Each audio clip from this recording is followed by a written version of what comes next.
Welcome to Modern Mystic Messages. Thank you so much for stopping by and spending a little time with me today. If this is your first time here, welcome. If you're returning, what's up, soul family? And y'all, I had to share something with you today. I got a piece of confirmation that was truly kind of humbling, but in the interest of, like I said, we ain't doing no gatekeeping around here, so I definitely had to tell you about it because, oh, two of my favorite content creators, favorite people on the subject of what I'm into, did one yesterday, and like Khaled say, it was another one. Like seriously, in my opinion, I would call it a banger because it's something that I feel like every person who is on this path should take a look at. Um, and it was a huge confirmation for me, kind of humbling, really, in a way, because through this journey, even when I was really getting my head together and understanding that these are things that I do need to speak on, like I said, there was a lot of, can I say this? How much can I say? How do I say it without offending anybody? All of those things back and forth. And I ain't gonna lie, a little frustration at times because you realize people are where they are. So whenever I get these major confirmations like that, it lets me know, number one, I'm on the right track. More importantly, it let me know that I heard spirit, that nudge that spirit gave me, that I was hearing spirit correctly in that moment. And I got several of those kinds of moments out of the video I'm getting ready to tell you about, and that I'm going to link to this video. On Forbidden Knowledge, one of Billy Carson's channels, he uploaded yesterday. In fact, I was recording when it uploaded and I just didn't watch it until today. And then I had to sit in my head and spend some time with it. But he had uploaded what he called a Bible study session with Paul Wallace. I'm like, oh, Billy and Paul together. I mean, and this is not the first time they've recorded together, but basically Billy Carson just let Paul do his thing, and he addressed a lot of the issues that I realized that I have to address and confirm some of the things that I wanted to confirm. One of the random confirmations that I got was the other day when I did the video talking about love, the different types of love, and those sorts of things. As I was doing some searching in the scriptures, it had, and I told y'all, I think I even mentioned in that video that I was led or poked, kind of spiritually poked, to look at some of those smaller Bible chapters that a lot of folks don't really talk about. Obadiah, Amos, Habakkuk. I mentioned Ezra, and I'd even jotted down on some of my notes at the header of one of my notebook pages. I even wrote that down, and he mentioned in part of his explanations about some of the things that are going on, if you will, that Ezra is like one of those chapters or one of those books of the Bible that when you really start reading through,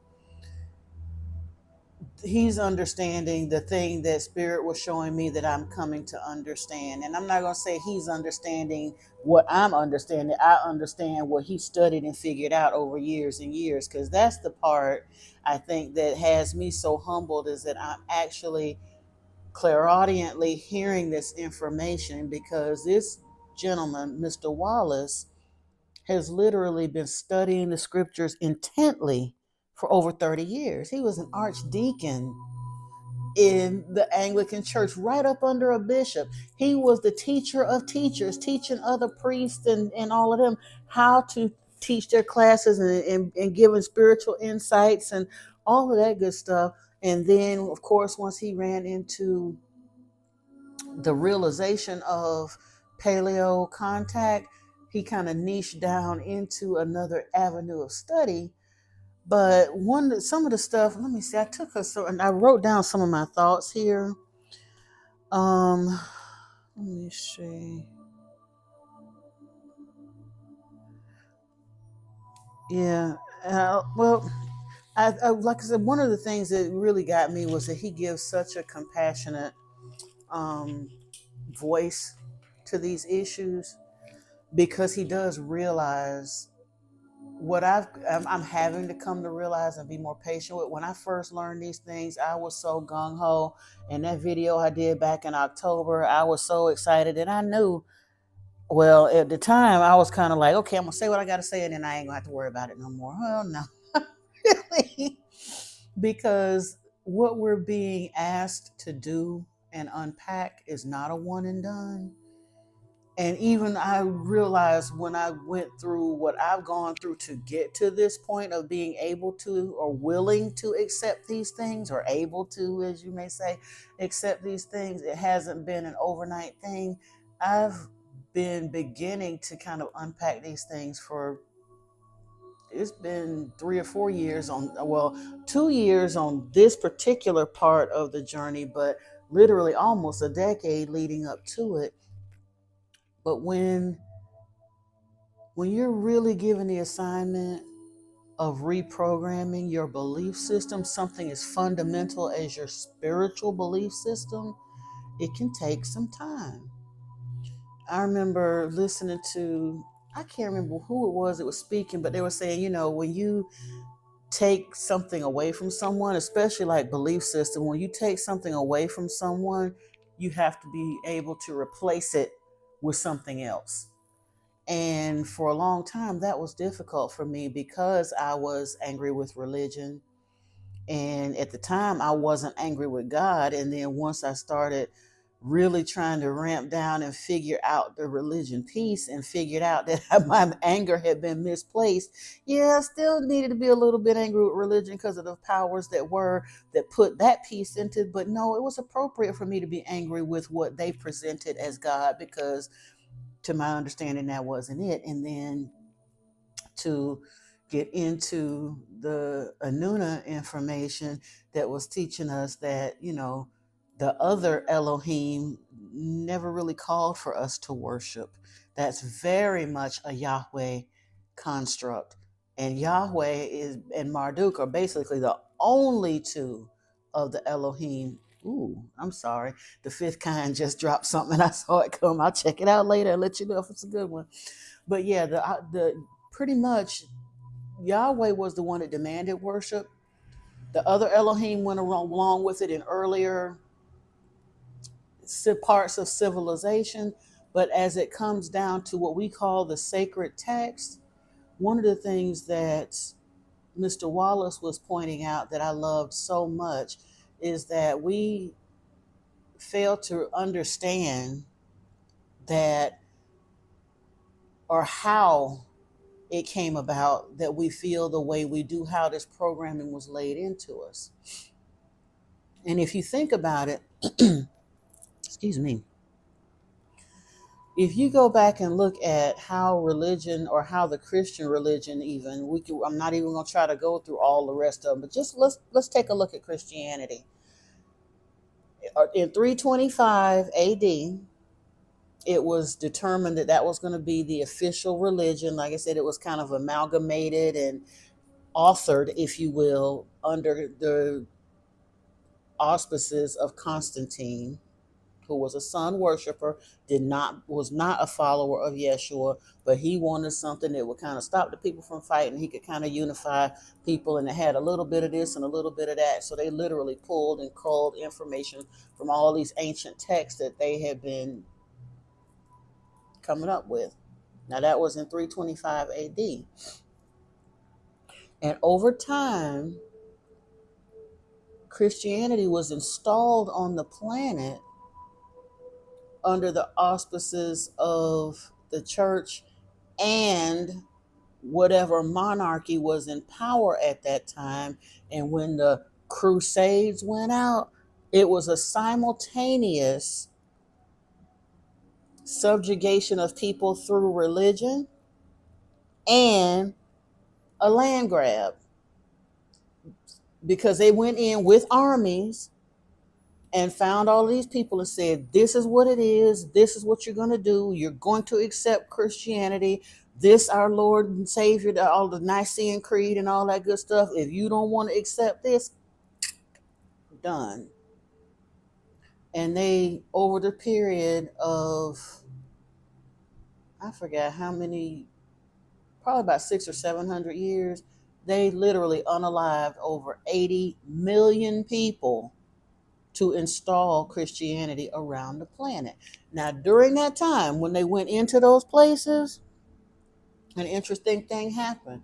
They would go in and attach all of the halls of learning, the libraries, and all of that. Whatever they didn't burn to the ground, they confiscated, and most of it still under the Vatican to this very day.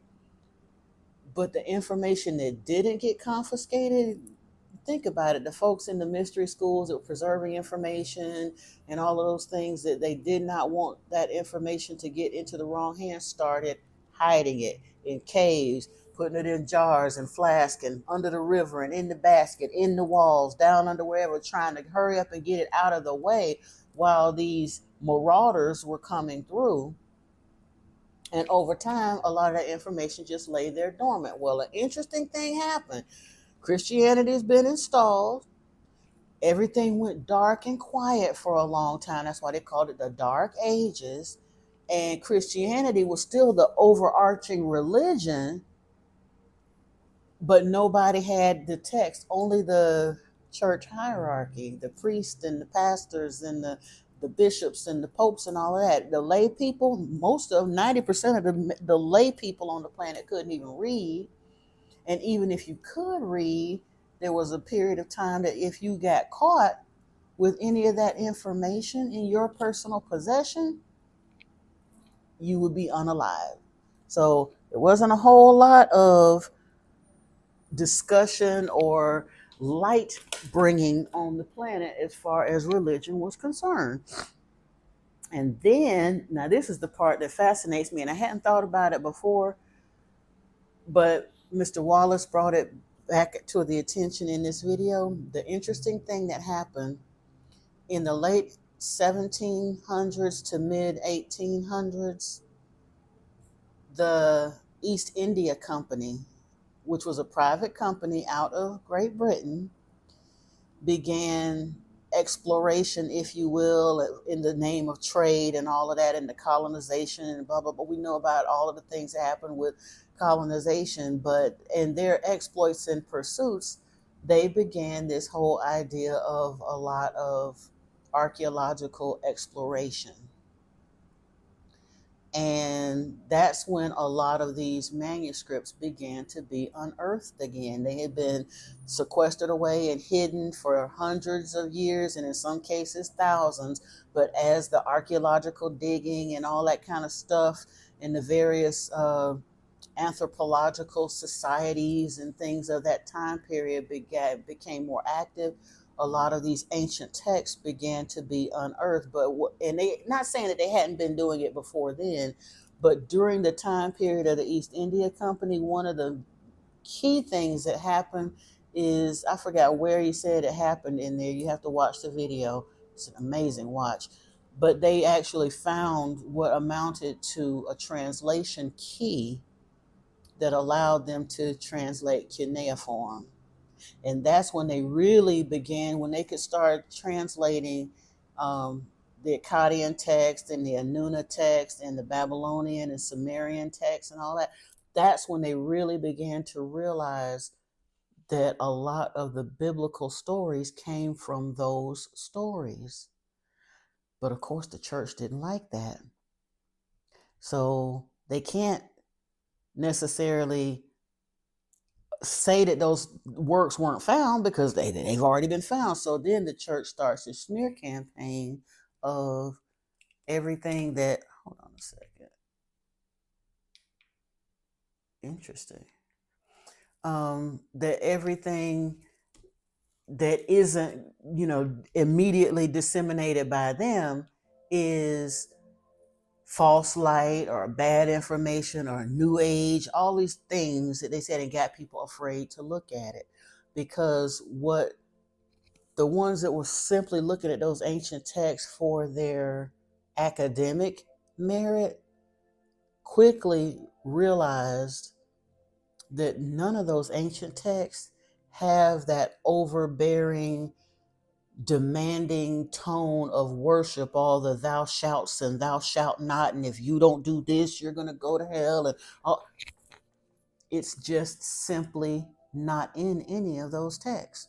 And we haven't seen it. We've been through, so far, we did the Enuma Elish, the Atrahasis, and the Lost Book of Enki.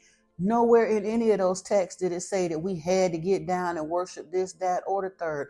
Those texts were more along the lines of just telling you who was in power, what they did, how long they reigned, who they slept with, who they went to war with, who they had beef with amongst each other and amongst humans, that sort of things. It was literally just kind of an account of what was going on during the time. It really was not until these people that were writing this religion started pulling all that information in that they put all of thou shalt nots when they decided to make it the Yahweh story, because the rest of them weren't like that. They accepted it. They played the okay, we'll be gods because Enlil said that we got to be gods, and they went along with that. But it was way more benevolent and compassionate leadership than when it came along to Yahweh and Marduk. Those two really reigned over humanity with an iron fist. And even Marduk at first was more along the lines of which of the other Anunnaki he was having beef with. It really wasn't until he got ensconced in his Amun-Ra days and forward that he got super, super violent like that. But Enlil from day one has never had anything but disdain for humanity, and at some points outright hatred. And you can even see in like the Mayan and Aztec years, they said very early on they were very much calmer and milder and kinder when they were kind of coming in the wake of like said the Quetzalcoatl, Kukulkan days. It wasn't until later on that they adopted the more Enlilite way of thinking and became very, very violent and bloodthirsty and those sorts of things. So you can really, really see the agenda of religion in things by looking outside of the sources. And again, I understand it's been programmed in us to not do that. That's been the biggest problem that's kept people in darkness for so long, because we are taught to, it's disloyal to God to look at anything else. But I'm trying to tell you, that's literally the programming of the religion. It's not the actual truth. Because if you actually listen to what part of the book says and what Yeshua says, what they give him credit for having said, and they hide the truth in plain sight. In the book, it tells you that you're to search the scriptures for yourselves. You're to examine these things for yourself. They start quoting all of this Thoth-like philosophy and teachings right in the middle of this book, but then tell you that the source where the books that this information came from is all wrong. Is fake. It's just myth and whatever, but you can't listen to any of that. This is what you got to go by. That is an installation. Let me see if there's anything I missed in my notes here. Let me see. Oh, one of the things I did want to say, I had made the statement the other day that there were tens of thousands of texts, that non-biblical texts at this point, because they, like I said, they've never stopped the excavations, and they digging somewhere on the planet right now for some of the antiquities. But according to Mr. Wallace, at this point, they estimate that there's close to 500,000 of these archaeological fragments, text, scrolls, tablets, what have you, that have been uncovered. So literally the translation work will continue on for several lifetimes. It's not going to be finished no time soon. But the more they translate, the more they find a concurrent theme that truthfully, it's like the Bible stands alone over here saying that this is what it is. This is one God, and you got to do this or you're going to die. Da, da, da, da, da, da, da. And all the rest of that information says that is not the case. Yahweh demands worship, but Yahweh is in no ways, shape, form, or fashion the creator of this planet, nor is he even the progenitor of the human race, and he's certainly not the Lord God Almighty, the creator of heavens and earth. No, he is absolutely not any of that. Even in his outward most manifestations, at best, he is Yaldabaoth, which is the creation of one of the archons, or the aeons, excuse me. So he would be a creation of one of the lesser or the earlier separations from the one within itself to itself, truthfully like a second generation creation of Barbelo. But Yeshua was also a atom of light. The Christic spirit, Sophia, all of those things were also creations of Barbelo. It's just that Yaldabaoth was the one that started believing his own hype. He drank his own Kool-Aid and decided he was the only one and got on this power mad thing. So whether you truthfully believe him to be the physical representation of an Anunnaki being in and of itself, or the physical incarnation of Barbelo via an Anunnaki being, however you choose to see it, he still ain't the one that put none of these planets here in place. None of them. Not even the one that he was from. He did not create that planet.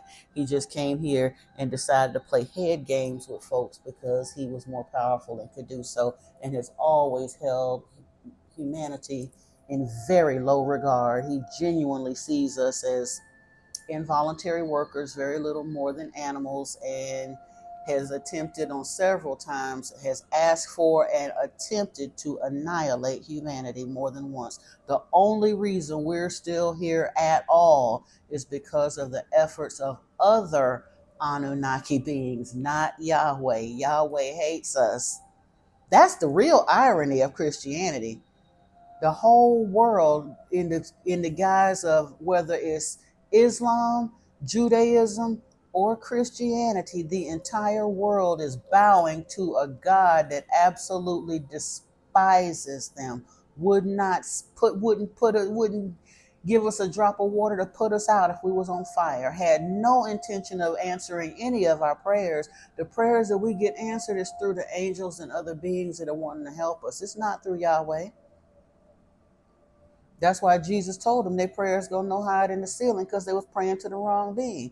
And we're going to get further into that too, because as I was preparing or reading further information, I had to sit with some information and realize some things from the Emerald tablets that really have shifted my thinking a little bit, or help expand my thinking a little bit, if I will, about John, about the Gospel of John. And I'll get into that in the next video. But yeah, I said the ancient texts the Bible stories are taken from do not have the weight of religiosity, all the shalls and shout nots, nor the threat of hell and damnation.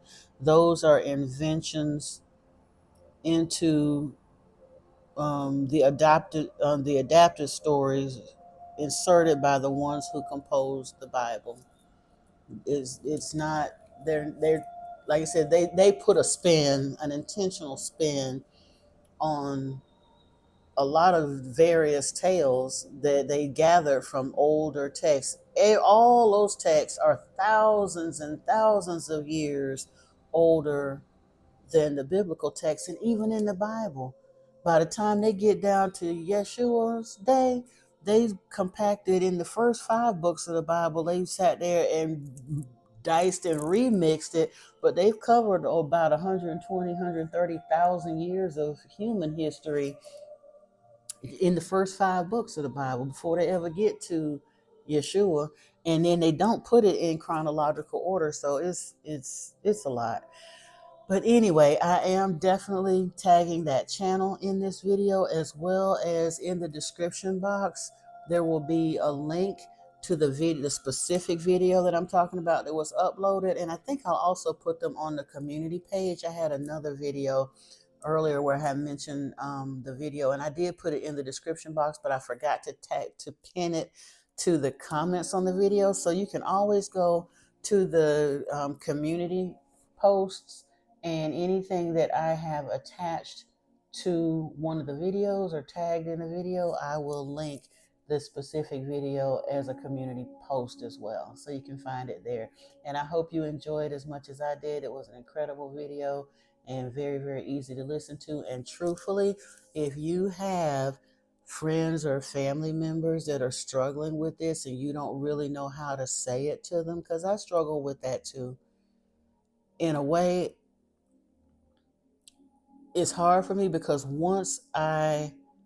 it took me a long time to be willing to say anything, but once I actually saw it and turned off the worship gene, so to speak, I get a little frustrated and angry with the notion of who Yahweh is and what he wants to do. But I don't have an issue of the need for worship. That's one of the reasons I said, I'm not Christian, but I'm not really anything else either. If I just had to go into something, it would probably be Buddhism. But even at that, I'll read the information. I very much agree with the tenets, but formalized Buddhism in this day and time has kind of sort of veered almost into religion, and that I don't find a need to do formalize all of the rituals and the this and that. There's some benefit to some of that, but when it starts feeling a little too much like religion, for me, I just have to walk away from it. So I respect all of them and I can learn and glean from all of them, but I'm not formally affiliated with any of them because I walked out of one prison. Why would I want to walk into another one? But like I said, when you're trying to find a way for people that have been seriously indoctrinated in this and are still there and very much afraid of, what if I get it wrong? I don't want to displease God. I don't want to die and go to hell, that kind of stuff. Watch this video. I think you'll find it very, very informative and very useful. And by all means, please share it with any and all. Share it to your Facebook, share it to whatever social media that you can to help those people be able to have this food for thought, because it's so time for us to kind of get past that point. But anyway, family, I'm going to scoot off of that, and like I said, we will be going into chapter 3, I think, in the Emerald Tablets today, which is going to start talking about Tablet 1. I'll be doing that, and we'll have a reading coming up here soon, so be on the lookout for that. In the meantime, in between time, take care of yourselves. I love you so very much. Peace and blessings to you. Namaste.